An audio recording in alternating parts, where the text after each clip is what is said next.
It's one more thing to consider when you're looking for a place to rent in Boise, but now the city is considering putting a cap on rental application fees. It's an update to a story we first brought you last November, where renters believed the cost they were being charged just to be considered for a rental unit was way too high. Gretchen Parsons has been following this story from the beginning and joins us now with what's happening now. Well, Brian, I've spoken with renters who say they've been charged anywhere from $25 to more than $100 for an application.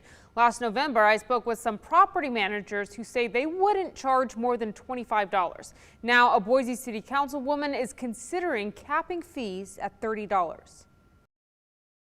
This is taking advantage of a difficult situation, and it's not the Boise way. It's not how we do it here in Boise. Boise City Councilwoman Lisa Sanchez says over the past couple months, complaints have been coming in from constituents over rental application fees being too high. She tried to move into a smaller unit, and then they wanted to charge her another $100 for an application when she already lived in the unit, and so, or in the complex. Under the ordinance Sanchez is drafting, that wouldn't be allowed.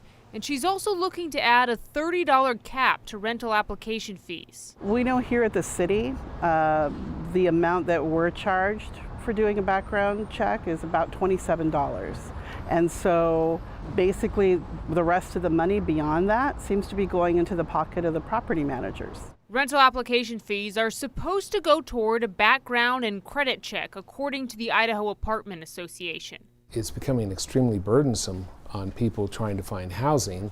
If you have to send out 10 applications at $50 a piece before you finally get a place, it's $500. Democratic Representative John Gannon of Boise is an attorney that deals with landlord-tenant law.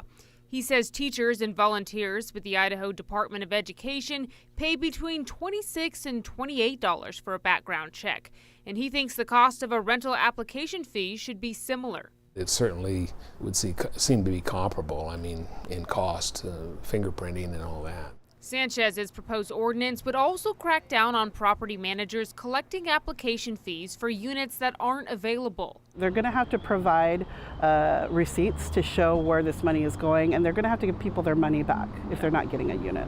And property managers who break the rules would be penalized. For folks who violate the ordinance, it's a $100 fine, and beyond that, it would be a misdemeanor.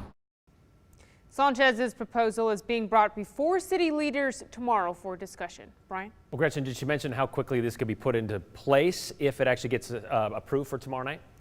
She didn't, but so we'll have to check it back in tomorrow to see what happens out of that discussion, but it seems like it's moving rather quickly. Yeah, and it's unfortunate that some of these property managers Right. seem to be taking advantage of some people when it comes to just even applying for a rental Yeah, place. just to be considered. Yeah, Exactly. all right. Thanks, Gretchen.